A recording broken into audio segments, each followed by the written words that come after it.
Voilà, alors nous nous retrouvons ici à Paris. Ça fait une semaine que nous visitons des dignitaires de différentes églises de toutes sortes avec Samuel Moret et Martin Huguer. Alors justement Martin, dis-nous un petit peu qui nous avons pu rencontrer cette semaine.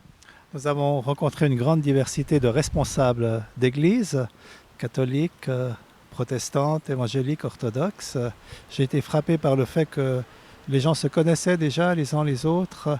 Ils avaient l'habitude déjà de collaborer. Je ne crois pas que c'est nous qui allons susciter une collaboration, mais je pense que ce projet de Jésus Célébration 2033 va dynamiser l'écuménisme à Paris. Très bien. Et Samuel, à quelque part, qu'est-ce qui t'a frappé? C'est le premier voyage que tu fais avec ce projet. Qu'est-ce qui t'a marqué comme ça? Ce qui m'a marqué, c'est probablement le fait que l'œcuménisme paraît évident à ce projet, comme en tout cas associé à ce projet. Et puis, le lien que certains ont fait par rapport à l'organisation de ce projet et puis à l'importance qu'il y a à ce qu'il soit en lien avec les différentes institutions, mais avec les autorités aussi. Là, tu parles des autorités politiques. Les autorités politiques, ouais, qui soient en lien et puis que les choses soient faites de manière paisible, voilà, avec les autorités politiques. Et tu me parlais aussi tout à l'heure de la réalisation concrète dans les paroisses. Comment est-ce que tu as entendu ça? Est-ce que les gens restent un peu dans la stratosphère de l'idée, de la vision? Ou comment est-ce qu'ils mettent ça en pratique déjà aujourd'hui? Ou est-ce qu'ils ont déjà fait des choses concrètement? Non, en fait, c'est-à-dire, c'est vrai, c'est une bonne question parce que j'en ai parlé tout à l'heure. C'est qu'il y a deux dimensions. Il y a la dimension où le projet s'écarte comme ça, il va vers quelque chose de plus large. Donc on pourrait parler à ce niveau-là des autorités politiques, mais des différentes dénominations. Et puis, à un autre niveau, le projet s'écarte aussi, mais dans la pratique, vers les paroisses. Donc, et puis, avec le sentiment vraiment que les responsables des différentes paroisses disent mais pratiquement comment on va faire, nous qui sommes responsables de paroisses, pour mettre en œuvre ce projet. Voilà. C'est ça. Et puis Martin, tu me disais tout à l'heure qu'on avait entendu des bonnes idées, qu'il y avait vraiment une réflexion intellectuelle qui est établie et qui était frappante. Tu arrives à nous donner quelques idées que tu as entendues comme ça? Oui, j'étais frappé par les réponses, les conseils, les réflexions que nous avons entendues, beaucoup de sagesse, beaucoup d'intelligence. Pas pour rien que Paris s'appelle la ville lumière. C'est aussi la lumière de la résurrection qui renouvelle l'intelligence et donne des perspectives nouvelles. Il me semble que toutes les personnes que nous avons rencontrées sont conscientes du fait que la société se sécularise de plus en plus et qu'il faut être proactif. Il ne faut pas laisser les choses aller, que un témoignage sur le contenu, le fondement de notre foi, le Christ ressuscité, nécessite deux choses. D'abord, d'être en lien les uns avec les autres, d'approfondir notre communion. Je trouvais une excellente idée quand nous avons parlé de la décennie de la résurrection 2023-2033, que les 3 dernières années, les 2030, 2033, les 3 ans du ministère du Christ, soient préparés par 7 ans de recherche d'amitié, de communion, de rencontres approfondies entre que les gens suscitent encore davantage de confiance entre eux, un peu analogiquement aux 3 ans du ministère du Christ, ministère public, qui ont été précédés par la vie cachée à Nazareth. Il me semble que là, on a une clé.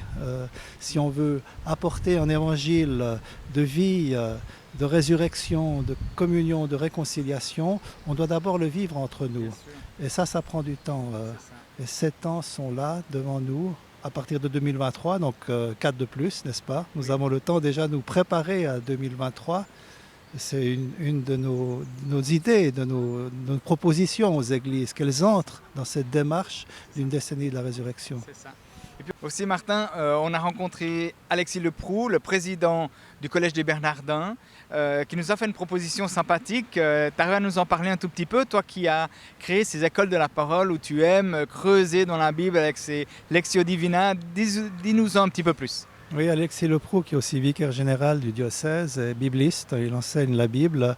Donc c'est un homme passionné de Bible. Il a fondé une école de la parole à Paris où il rassemble des milliers de jeunes, enfin en tout cas 2000, paraît-il. D'ailleurs, j'aimerais bien vivre une fois cette expérience que nous avions lancée il y a 25 ans, cette année en Suisse romande, l'école de la parole en Suisse romande. C'est tout à fait une dimension semblable. Et je trouvais très touchant qu'il propose pour ces 3 ans de 2030 à 2033 du ministère public d'approfondir les 3 évangiles, l'évangile de Matthieu en 2030, Marc en 2031, Luc en 2032 et puis l'évangile de Jean en 2033, que toutes les églises méditent, prient la parole, la vivent ensemble avec cette pédagogie de prendre les 4 évangiles durant ces années de la vie publique de Jésus. Fantastique. Samuel, premier voyage et voilà, ça a été dense. On a eu 17 rencontres avec plusieurs fois plusieurs intervenants ou participants. Comment tu ressors de cette semaine à quelques minutes de prendre le TGV et rentrer en Suisse? Je pense que c'est admiratif de toute l'organisation de ces entretiens, donc bravo Martin.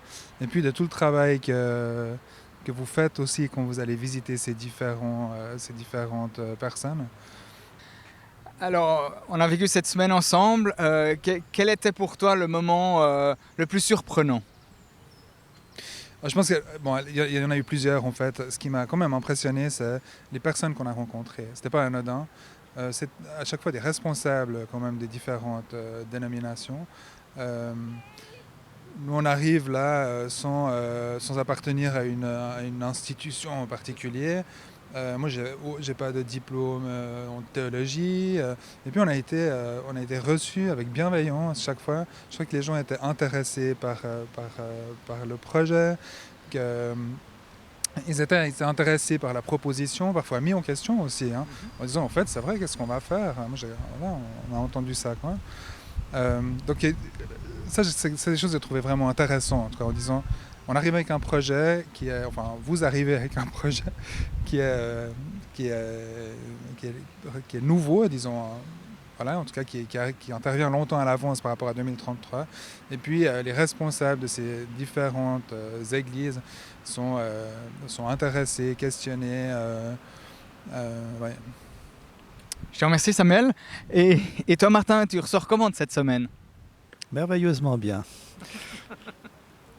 J'étais très encouragé aussi par les temps de prière que nous avons pu avoir avec les différents responsables. Nous avons aussi rencontré des communautés de religieuses, les Xavier, les Focolari, les Sœurs de Reuilly, et de pouvoir terminer à chaque fois, chaque journée par un temps de prière dans les différentes traditions que nous avons pu vivre, et que les gens prient pour nous et puis disent que le projet devient le leur, qu'il est entré dans leur cœur et qu'ils continueront à prier pour nous. Ça, je trouve très, très encourageant, que ce n'est pas un projet, en fait, c'est une vie. Parce que seul Dieu sait ce que l'Esprit Saint sait ce qui se passera en 2033. La partition est écrite dans le ciel, comme j'aime à le dire, et nous jouons une note après l'autre. Et petit à petit, on voit qu'il y a une communion, il y a une amitié qui se tisse et on reste en lien après les uns avec les autres. Et c'est ce que j'espère, c'est que c'est une première visite à Paris et qu'on continuera cette marche ensemble. Mais que Paris se réveille et prenne à cœur ce projet, devienne son projet, pas notre projet. Voilà. C'est vrai. En quittant les Xavier, je disais à une sœur, c'est génial, on est arrivé et puis on était des inconnus, en tout cas pour ma part, eux ils te connaissaient parce que tu as fait un travail sur la Bible, Parole de vie avec certaines d'entre eux, mais moi je ne les connaissais pas et on est arrivé inconnus et on s'est quittés comme frères et sœurs et c'est vraiment beau. Même si peut-être théologiquement il y a certains aspects où on n'est pas tout à fait sur la même longueur d'onde, mais sur l'essentiel on l'est, on aime Jésus. On aime Jésus, l'homme qui s'est sacrifié, qui est mort, qui est ressuscité, et c'est vraiment chouette. Mais il ne faut pas avoir peur des différences et des aspects sur lesquels on n'est pas encore d'accord. Ça montre qu'on a à approfondir et puis à se tourner de plus en plus vers le Christ qui est la vérité et il nous y fait participer. C'est ça. Voilà. Alors, merci d'être avec nous dans ces voyages. Vous pouvez nous suivre sur le blog de notre site www.jc2033.world, W-O-R-L-D, ou bien sur Facebook, ou bien on a une chaîne de télé sur YouTube avec plus de 120 vidéos, dont celle-ci. Alors, suivez-nous et voyagez avec nous. Très bonne fin de journée pour vous et j'espère à très bientôt.